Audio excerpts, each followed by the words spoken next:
Well, Alex, welcome to Rotherham United. First and foremost, how excited are you to be sat in the chair and the new head coach of this football club? First of all, it's a privilege to be here. I'm really excited about the challenge that lies ahead. It's all happened very quickly. Spoke to Steve last week. Talks went really well. It was very clear to see what his vision was for the club. After speaking to the owner, it was clear to see what his ambitions and vision is as well. So I hope that I'm going to be the man to deliver success and try and get this club back up and running again. Of course, the club's been without a head coach for a little period of time now since we established the new model with Steve McLaren as head of football. What was it that you perhaps felt you could bring to this role that perhaps others can't? Well, I felt as if when the opportunity came to come and be head coach at a club, it needed to be the right one. And I feel as if this place is definitely that. It's had a tough couple of years, we all know that. And from a personal point of view, I felt as if it was the right challenge, the right project. And I've always said when I go into a club as my first managerial job, I want someone alongside me with a bit of experience and a bit of football know-how, who I can lean on a little bit. And in Steve, I've definitely got that. He's managed at the highest level. He's coached at the highest level. So that was the initial attraction. And then when I come to the stadium and I see the infrastructure of the place, where it's been in the past years, the success it's had, I just feel as if it shouldn't be in League Two. I think we all know that, from supporters to the board to Steve and the staff. My job now is to build a connection and try and get everyone together again and pull it in the right direction. Build a team that this area of South Yorkshire can relate to. That's with hard work, endeavour,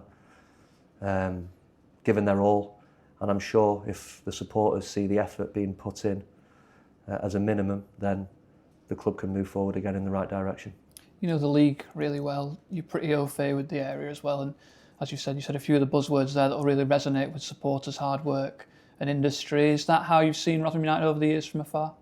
Yeah, absolutely. I mean, I've played against them a couple of times when I was a player, and I want to try and build a place where teams come here and fear coming, because it's a tough place to come. It's important that we get that we build that, and that's going to be my first priority. Building a team, as I say, I've got a relatively blank canvas to build a team that mirrors me, mirrors my staff, mirrors the vision of the club. But talk's cheap. I want to try and deliver it, and we're going to have to be patient. We need to pick the right individuals who can go and deliver that. Was that a big draw as well? You said you want it to be the right opportunity for you, and there's a real chance to put your own imprint on what Rotherham United look like coming forwards. Was the fact that there's quite such a turnover of players a draw for the role? Yes. Obviously, when you go into a club that hasn't got a lot of players and the decks are relatively cleared, the job's a little bit easier, but it's about highlighting those right players, right characters, which is big. We had a lot of injuries last season, so it's important that we find the players who can be robust, play Saturday, Tuesday, cope with the demands of League Two. There's a lot of games, and it's about finding those individuals now.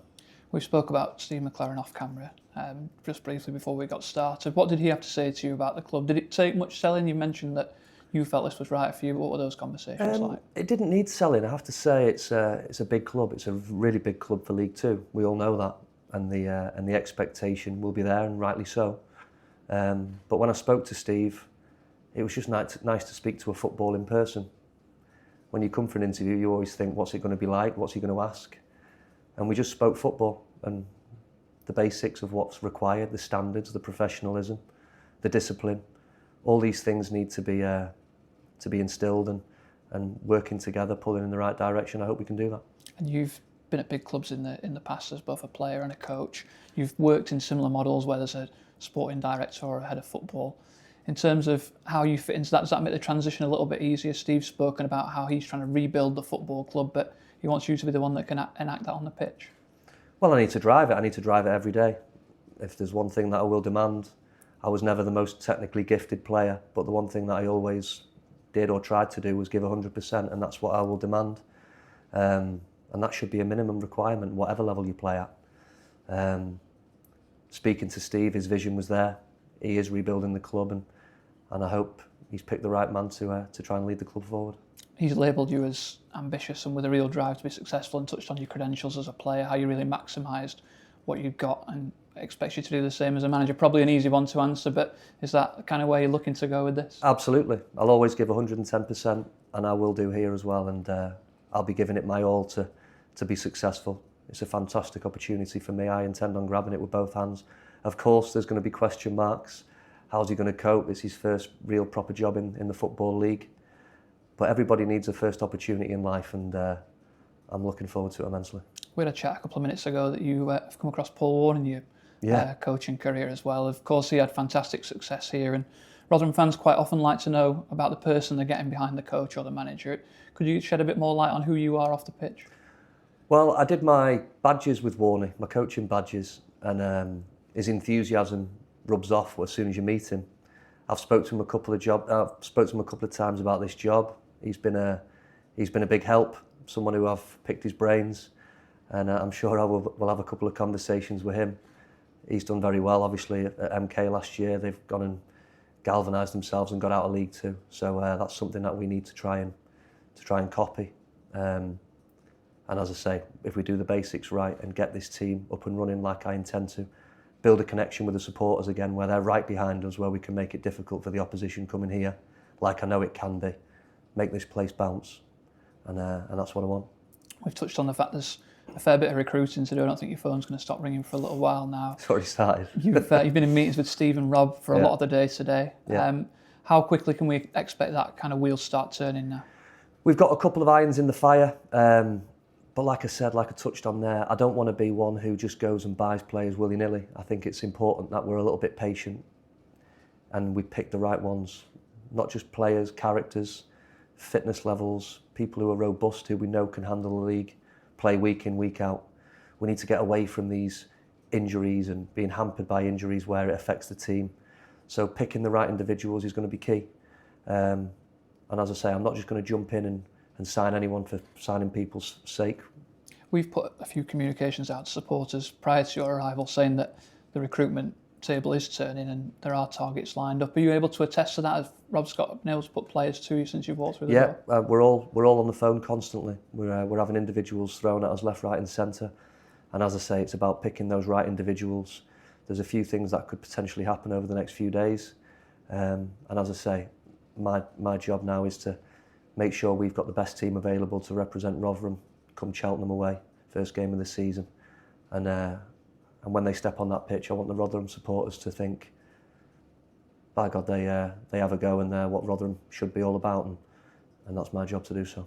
Another aspect of the Rotherham United way has been thrust into the fire, so to speak. You've been straight up to the training ground today, you've got the tracksuit on. What's it been like with the lads? Is it an exciting time for you to be out on the grass? It is. That's the best part of being a coach, when you're on the grass. It's the first 2 days of testing, so it's a case of making sure no one's had too good of a summer, laying a few ground rules. And yeah, as I say, this first week's going to be important in terms of getting the first week of pre-season out the way, setting the tone of how we wish to move forward. In terms of this week, as you say, mainly testing and fitness, so not too imperative that you've got a full squad together, but as you say, in an ideal world, you'd like that to come together sooner rather than later. Yeah, we've got a small squad, really small. I think 8, 9 players were with us this morning. It's a case of adding to that group, and as I keep saying, picking the right individuals to come in, lift the place, and I'm sure when we sign the right targets, that's what naturally will happen. It all becomes a bit more real now, doesn't it? The kits come out, the friendly fixtures are announced, but the actual league fixtures and the Carabao Cup fixture, of course, came out last week. It's a real target to work to. We know there's a lot of work to be done, but you've got that time frame and you'll be confident you can get it over the line. Ultimately we want to get a team together as quickly as we possibly can. But the main focus is to make sure we're ready for that first game of the season. That's the priority. The cup competitions will be a great occasion, taking West Brom on here, giving them a good go. But my main focus is to get us ready for the first start of the bread and butter, which is the league, and when we can do that and hopefully build a team to really meet the challenge head on. I'm sure fans will take plenty away from what you've said already, but if you were to give a parting message at the end of this interview for them, what would you have to say? It's quite simple, really. I know you've had a tough time. Looking from the outside, it's been a tough couple of years for everybody involved with Rotherham. My job now is to try and grab the bull by the horns and give this place a team that they can be proud of. That's one that works hard, full of effort, full of endeavour. Represent, as I keep saying, South Yorkshire in the right way, which I think is all those things that I've just spoke about. And that's when you get them things right and in place, then we start adding the other little bits and pieces with the tactics and the way we want to play. But first and foremost, I expect blood and thunder, and that's the minimum requirement.